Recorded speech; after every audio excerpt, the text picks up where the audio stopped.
All right, now that you have your Bible, and we're going to buckle up, baby, because we're going to take slam off. We're going to have a great time. We're going to talk about weird desires this morning, but I want you to open yours to the New Testament, 1 John. Be very careful. You'll flip over it very quickly. If you have a pad, if you have the smartphone or something like that, you won't, of course. They'll be on the screen if you don't carry any of those things with you. I think I covered every announcement and everything we got going. The peak out next week, the special offering, how blessed you are to have given all that you've given and continue to give. Told you to make note of your special offering if you give online. I've told you all this. I told you a lot of kids got saved Wednesday night. That's the most incredible, best thing that's ever, it's just awesome, okay? All right, so I've told you everything. Now let's get to preaching. It'll be on the screen. 1 John chapter 2, 16 and 17. 1 John, this is one of John's little epistles. Like the old preacher said, epistle is not an apostle's wife. It's a little letter that was written. All right, I think it's 1st, 2nd, and 3rd John. And so 1 John, chapter 2, 16 and 17. Say amen if you're kind of almost there. I should have been everybody. Kind of almost okay. All right, here's what the Bible says. Read it on the screen for yourself. For the world offers only a craving for physical pleasure, a craving for everything we see, and pride in our achievements and possessions. And you know how old this is? How old this is and how relevant it is, though. I mean, the word never, ever goes out of style, man. I mean, this world celebrates those that die with the most toys, all right? It says it's really the pride of life, if you have the King James. It's the pride of achievements and possessions. These are not from the Father, notice that's a capital F, but are from the world. And this world, verse 17, and this world is fading away along with everything that people crave. You got that, right? You notice I've done the funeral last couple of weeks. Right? I told you, I've done a bunch over my lifespan as being a minister. I've done a bunch. Never, ever, ever, ever, ever have I ever seen a U-Haul behind the hearse. And never, ever have I seen one of the hearses in this small area ever have a luggage rack on top. Never. They don't make them that way. You cannot carry it with you. All right? I want you to get that. That's free. You're going to pay extra for that. But you cannot carry it with you. All right? Everything of this world is fading away. But anyone who does what pleases God will live forever. So what he's saying there in context, he is saying this. He's saying whatever you do in God, whatever you do for God, well, it lasts forever. All right? So isn't it cool to know that everything that we do, that we can do it and do it for the sake of God and for the glory of God, and those things remain forever. Every investment we do for Christ lasts forever. Now, we're going to try something, I believe we're going to try something this week that he's asked me to do. We have the outline and stuff there as we go. No, we don't have it. We do not have it. All right, we're going to try eventually. They've asked me to put the outline, so I want you to listen closely, okay, as I preach through this today. We're going to talk about weird desires. Let's do a little review first, okay? With me, say amen. All right, we're talking about in this series weird, uncanny, unearthly, supernatural. We're not talking about weird in a bad way. Okay? We're not talking about weird, about the guy that stuck his finger through his nose and out his eyeball. What are you? Lost. Remember I told you that? I'm eventually going to get that picture up there. I'm just going to have to show you that. You think I'm lying, okay? All right? Obviously, sometime in life he had lost his eye. Anyway, it's crazy. I showed the girls like, okay? And so not that kind of weird, all right? Not that kind of weird. And not even weird in a good way, if there is such. Not even weird in a good way. What I'm talking about is weird in a godly way. And the very first message that we preached was talking about how he gives us two ways. There's the broad way. All right? No, not Broadway, but the broad way. All right? And there's many on that. It's the path of least resistance. That's what all the normal people are doing. Okay? Then there is the opposite of that. There is the narrow way. And the narrow way is where there are few that are going to be on that. And watch this. Those few people are the weird people. And what I want you to do is to get that God wants us to be weird. And I told you that Jesus was the original weirdo. Just plain and simple. He was contrary to everything in the society at that time. And then I taught you about how weird is better. Weird is better. To be weird is better. Now, I know last week what I seem to have taught most of you is the difference in the crafts. All right? That seemed to be what I got most messages about. Okay? All right? That's what I got most of the messages. And I was told that I also said freaking from the platform last week. I apologize for anybody that may have offended or anyone watching via the net. Get over it. Anyway, I am just a plain talking guy. Here is the big phrase for it. If you want what normal people have, well then do what normal people do. That's the broad way. But if you want what few people have, you got to be willing to do what few people are doing. You want that marriage that seems to be ideal, and none are perfect, by the way, but some are godlier than others, then you've got to do what few are doing. If you want that career, then you've got to be willing to do what few. You get what I'm saying. You've got to do things weird. You can't do the normal. You can't fit in. You're not made to fit in. Remember, you were born again to stand out as a superstar for Jesus. Not to bring glory to yourself, but to give all the glory to Him and for Him, all right? And so I want you to know there's weird in a God way. Weird is better. And then today I want to talk to you about weird stuff. I don't want to hear them, okay?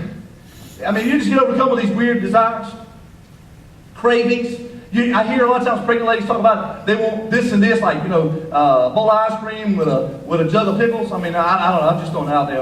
Or mustard sardines with donuts. I don't know. Weird stuff, right? I don't know what they do in Salem. But I can't help myself. I can't help myself. Ever just have that? Or watch this. Watch this. Maybe you're like me. Okay, maybe you're not like me, but maybe this has happened to you. You try to watch your figure, right? You try to keep that high school girlish or manly, in my case, boyish. Let's say it that way, okay? Because that's okay. But you know that in my home is Little Mama. You know that she's brought in this container of your most favoriteest ice cream, cookies and cream. You know what I'm saying? And it's, you helped unload the groceries because you're a good man. All right? And you've been eyeballing it. I mean, you know it's in there. You're sitting in there and you put an hour in the gym. Some of you are like, man, I didn't put an hour in the gym. Well, whatever. But you really don't need it, okay? Let's be real. All right? But your brain just gets consumed with it. More or less your gut. Is that all right? Hey, Beth, what tummy? Gosh, such fluid, great people. All right? Okay? And that desire, it just becomes overwhelming. And next thing you know, you don't get a bowl, you get the container and you just start eating out of it. And if you're like me, you've got this pantry that's right off the kitchen. It has a door on it. You just go in the pantry and close the door. Anybody see in there? Don't you act like you're not a closet eater. Catch myself early in the morning sometimes. I'm talking like 2, 3 in the morning. I'm standing in the kitchen. I don't sleepwalk, I sleep eat, baby. That's how I roll. There's a fat kid trapped in here, man, wanting to get out. All right. Desires, y'all are crazy. Desires, man, they can overcome us. Maybe for you it's those shoes.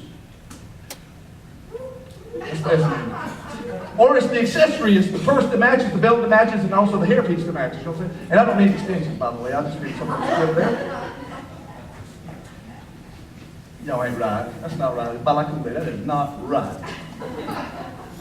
And it just consumes you. You see it. It's like, and I don't know about you. I can have over 100 emails a day. Literally. I'm not that important. I promise you.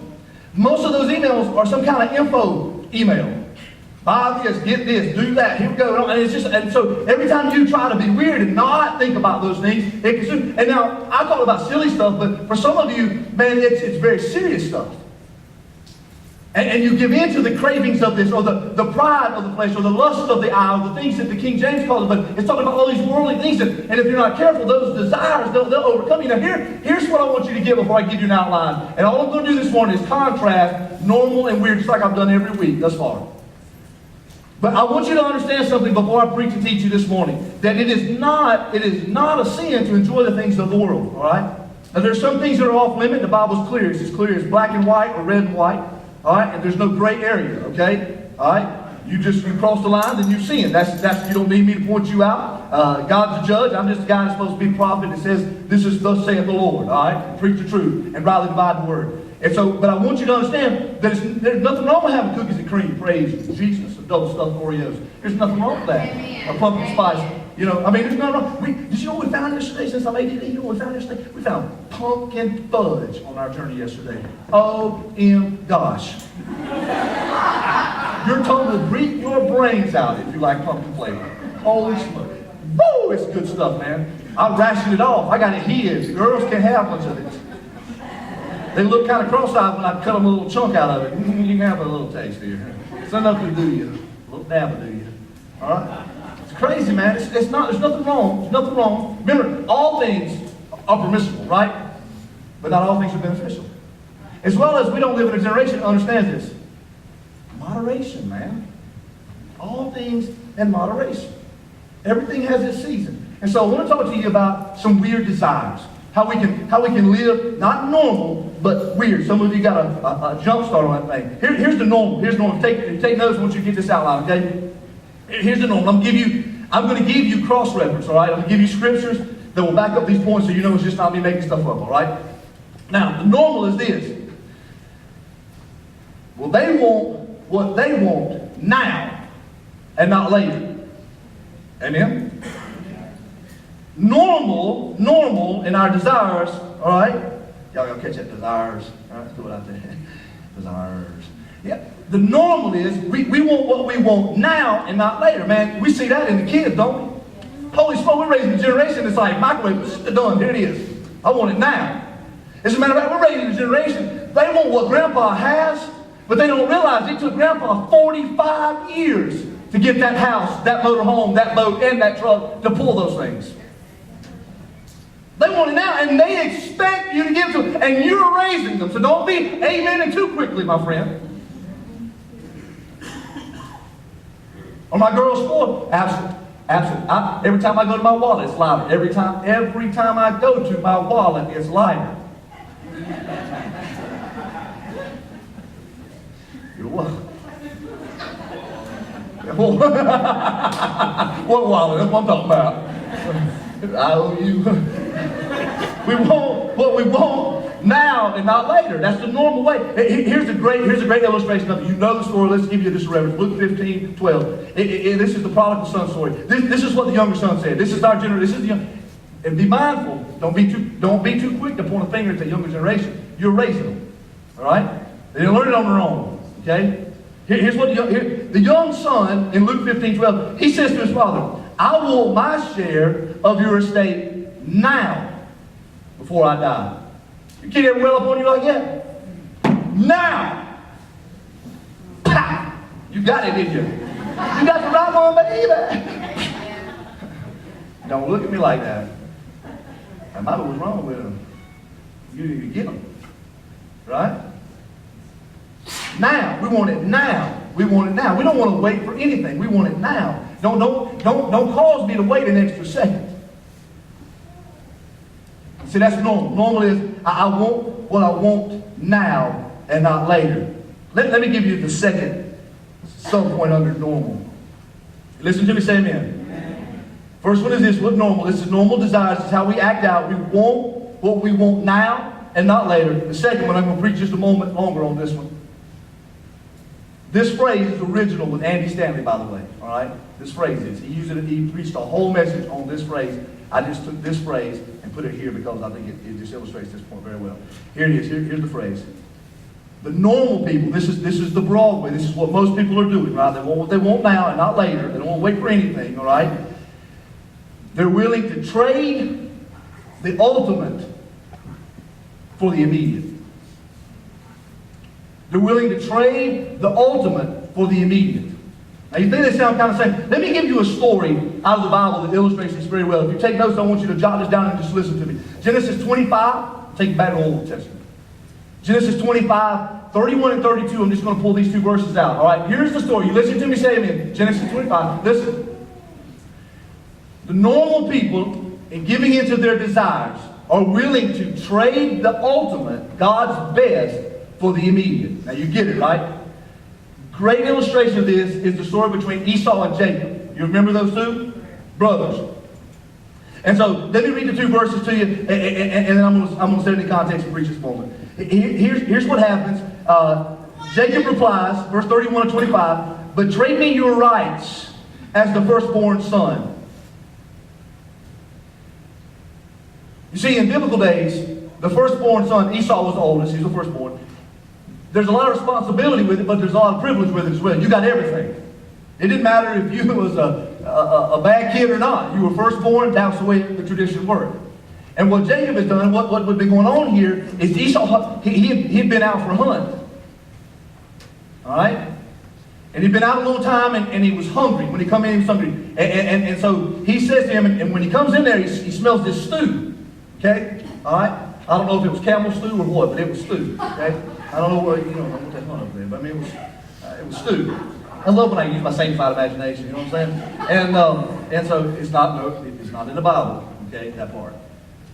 So he smells this stew and he's starved, and so he wants a bowl of stew, and Jacob says, again, verse 31, trade me your birthright, trade me the rights to the firstborn son. Here's what Esau says, look, I'm dying of starvation. What good is my birthright to me now? Here's what Esau was willing to do. He was willing to trade the ultimate for the immediate. Here it is. Here is exactly where we find most of ourselves, all right? He was willing to trade his ultimate. This is kind of bold with cereal soup I eat, by the way, so that's a bit bold. This is how I roll, okay? He was willing to trade his birthright and all of the greatness that come with that. Just a bowl of stew. I don't know what's camel stew. I don't know, maybe it had some leeks and beans in it, I don't know. Here's what, don't be too quick to say, that's just stupid. Because here's what we find in trading. This is what happens to the normal people. This is how most of us live. We base everything off our feelings.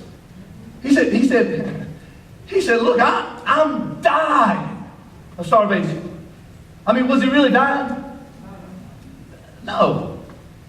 No. He could have lived 3 hours, 3 months, probably 3 days off the fat that was on him. Do your homework.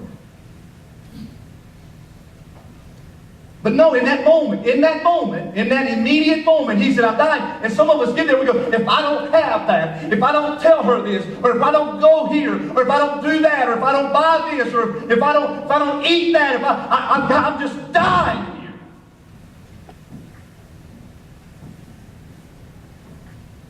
We just do what feels good. And we sacrifice the ultimate for the immediate. And so his feeling, he traded all of that for just a bowl of stew. His feeling led him to do this. Watch this. Something foolish. He says one of the stupidest things that's said in the Word. He said, what good is my birthright?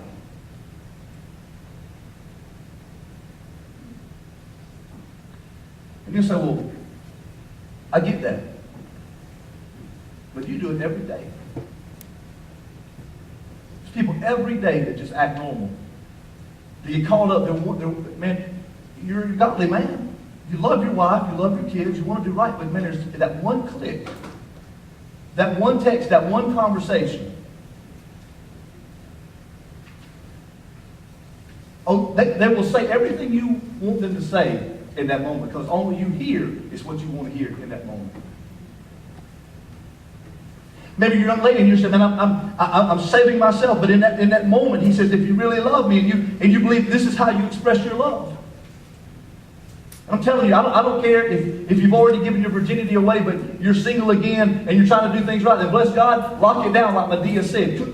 Put the lock on it. If it didn't get you where you was wanting to go to start with, it probably won't get you there now using those methods. Why not try it God's way?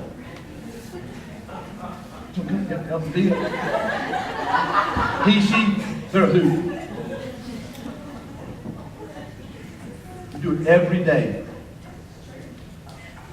for a bowl of stew. See, I wanted to, and I didn't take the time to write stew on this side because I wanted to flip it around and say stupid on this side. Because that's how I often feel. You know how bad I feel after I eat that whole container of poop?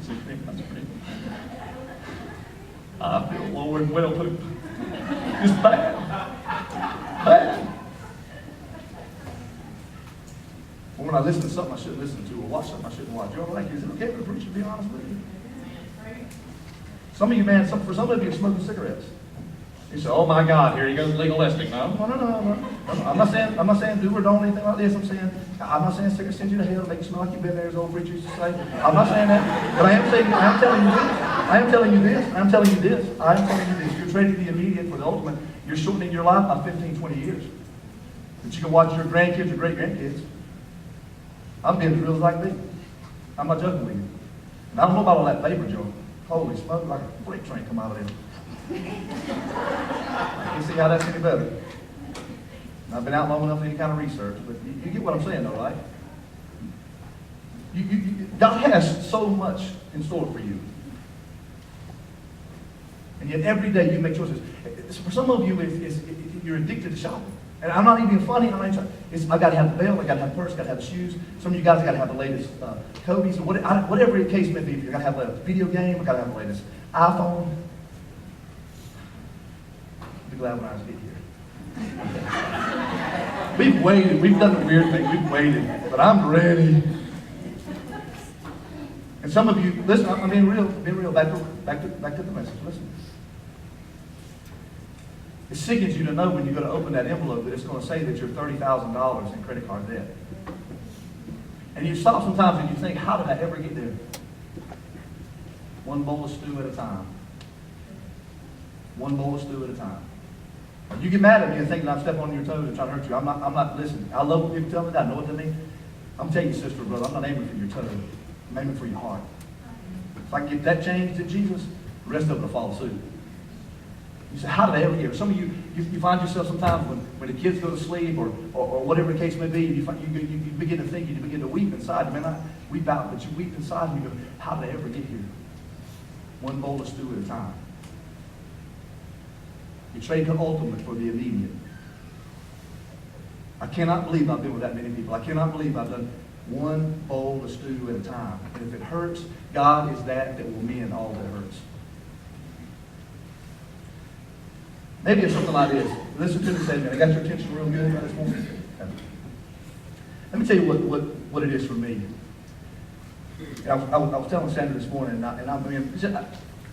I struggle. I should just leave it at that. I struggle. I struggle to be the husband I need to be. But I'm telling you, I struggle to be the dad I need to be. I'm keenly aware of it. People ask me all the time. And I think we have an awesome family. I do. I'm not bragging on that. I'm not trying to be over boastful in it or anything of this nature. I think we have a great family. We have an awesome situation. I really do. I believe with all my heart. But sometimes we sacrifice. You may be like me. You sacrifice the ultimate for the immediate. Sometimes we think, and this is what lends itself to that first point. Sometimes we think that, and there's nothing wrong with this, but we think, well, I want to give my kids more than I have. Nothing wrong with that. What happens is, though, is you start working every hour you can work.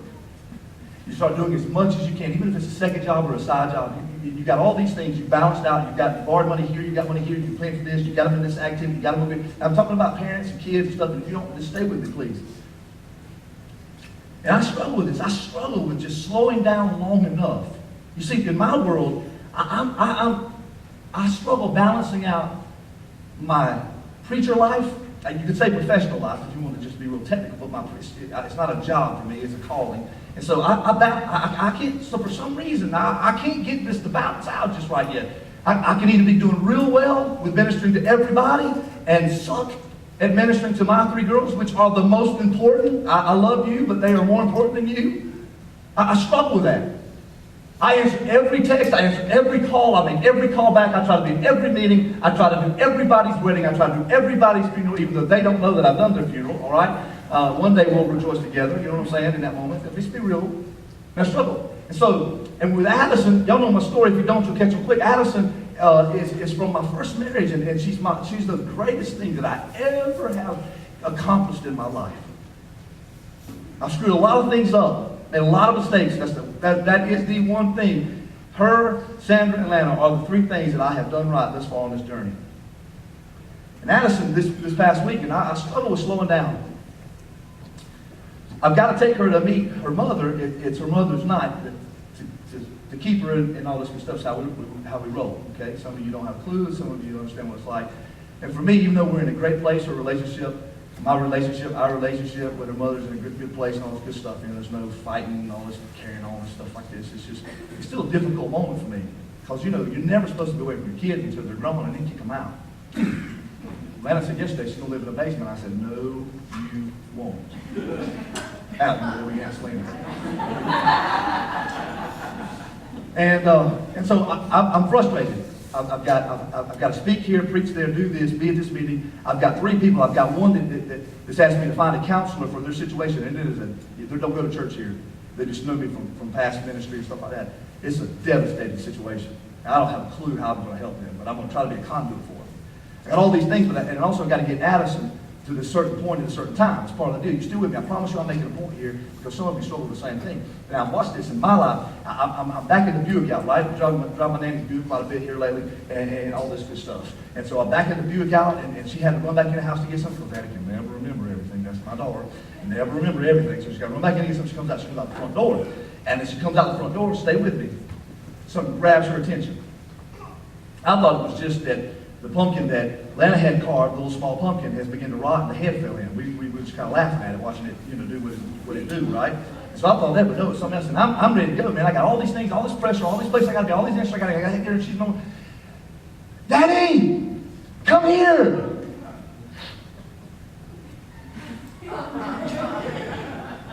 And I'm serious. I am serious. My normal response.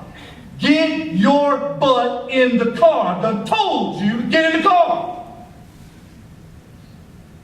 See, I got this in my heart, man. I got this thirst. How can you preach and be a hypocrite, man? So I put in park, and I go over, and it wasn't what I thought. It was grosser. It was a snail. It was this big old snail with a big shell on, a slug with a big shell, and man, but I tried to get her to touch it. She wouldn't touch it. She's like, Dad, let's get some salt. I was like, we ain't got time for that, brother. We'll talk about that later, okay? You got a tendency to kill, right? You want to make a shrink up? I'm like, yeah. And then we'll begin to talk about, yeah, they're almost completely water. It'll just suck all the water out of them, daughter. We get in the car, we go, and I begin to think about this. Message. Some of us as parents, we sacrifice the ultimate for the immediate. We think they need all these things, and we get so busy in such a hurry. When really it's just, hey, check this out, Dad. Slow down a moment. Put your doggone phone up. Get your nose out of your phone or your iPad or your tablet. How about, for a change, let your kids read to you? Amen. Right? How about spending a little time? How about, and I'm serious when I say this, out of all 3 of them, 4, now if Junebug starts talking, I will definitely tell you, okay? We will be on the news if my dog starts talking. Out of all 4 of my girls, Lana will every day, literally every day, she will ask me when she comes in or I come in, whichever happens first. Sometimes I work over and don't get in before them. She'll say this. She'll say, how was your day? How long has it been since you've asked your kid, how was your day? And really want to hear what they have to say. When's the last time, dude, you've asked your wife or your girlfriend or fiance or your old lady, when's the last time you have said to her, and that's probably one of your problems there, old lady, I'm going to change that, okay? Honey, boo-boo, sugar love, whatever. Sugar smack. Yeah. When is the last time, I just want to make sure you're listening, when is the last time you have said to your spouse, how was your day? And don't stop there. Actually, listen. I don't mean just hear. I mean listen. If we're normal, we sacrifice the ultimate for a bowl of stew that will only last a few moments. Here's what weird, and we're done. Here's what we do with weird. Weird is this. Weird, well, they know later is often better than now. Proverbs 16:32 says, better to be patient than powerful. Better to have self-control than to conquer a city. Weird people are willing, watch this, weird people. Weird people are willing to give up something now for something they want more and better later. Oh, it'd be good now, man. It'd be good now. Weird people are willing to give up something now for something they want more. I told you this story, right? I would pout when Sandra would leave. We're dating, we're courting each other. I'm just big as real. I do tell way too much up here, but I'd get so mad when we were dating. She'd leave. We set these boundaries, and at a certain time, she had to leave the house. For a long time, we wouldn't even come to each other's side. It was forever before I ever got in her house. I was like, is there something wrong in there? Can't even get up in there. It just took forever. It just took forever. And then once we began to go further in the relationship, we said, well, we'll come over and hang out and all this stuff. We set boundaries, and I would step on my lip. I'd have to run out so far just like a kid. I mean, I want you to leave. Just leave, then. Just leave. Leave. I'm glad that we were willing to sacrifice the immediate for the ultimate. I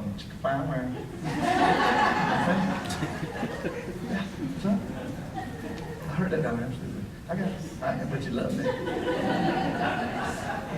See, weird people will sacrifice and be willing to give up something now because they get that later is often better than the immediate.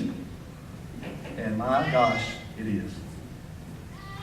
Because see, if you're already, let's just be real for a moment, if you're already having sex, if you're already shacked up or whatever you want to call it, well then when you get married, your honeymoon, well, it's just another night. Is that too real? And then we tell our kids, well, we don't want this for you, but we'll do this. It just got real in here, didn't it? Weird people are willing to give up the immediate to wait for the ultimate.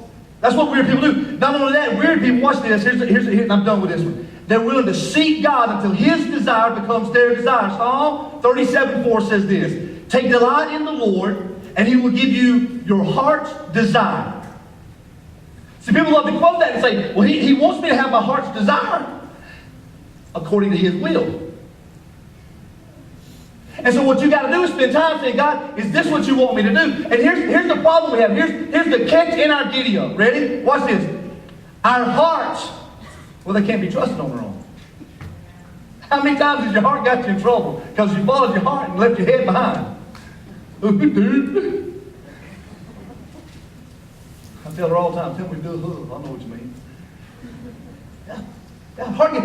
Jeremiah 17:9-10. The human heart is the most deceitful of all things. Wow! Jeremiah 17:9-10. The human heart is the most deceitful of all things and desperately wicked. Who really knows how bad it is? But I, the Lord, search all hearts and examine the secret motives. I give all people their due rewards according to what their actions deserve. The problem is, you can't trust your own heart. You have to give your heart to Jesus. And you have to say, Jesus, is this what you want? Is this the best?